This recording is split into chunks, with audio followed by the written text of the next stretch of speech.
So I've got like 20 minutes before stores open. And I'm like, what can I do with 20 minutes? I'm like, oh, you know what? I should learn how to do a kip-up. All right, what's a kip-up? I first remember seeing it in Dragonheart, which was, I was like, oh, that's an awesome move. But it's definitely like the signature move of Jackie Chan. I reckon almost every Jackie Chan fight scene. Because Jackie Chan, like, the fun thing about him is he gets knocked down in his fights. And then he gets back up using a kip-up. So I Google searched, and one of the first results, how to do a kip-up, was how to do a kip-up in 5 minutes. I've got 5 minutes, so let's see if I can do this 5-minute lesson here. Okay, so have my watch set to do 1 minute repeats. The first thing is roll back and then up, and then getting my hands back. So I'm gonna do that for a minute.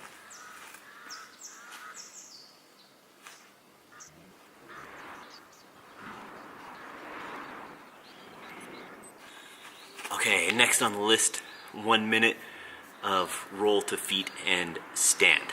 All right, let's do that.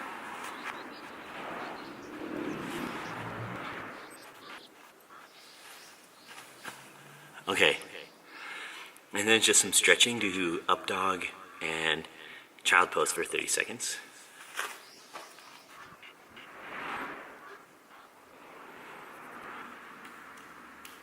Okay, so 3 minutes in, and the thing now says attempt kip-up, so let's see.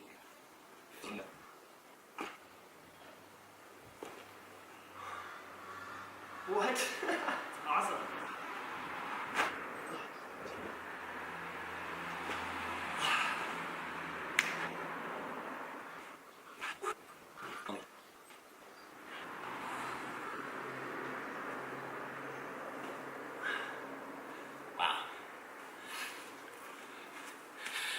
Okay, definitely a lot more practice before I feel like I got these things nailed, but like under 5 minutes, totally doable.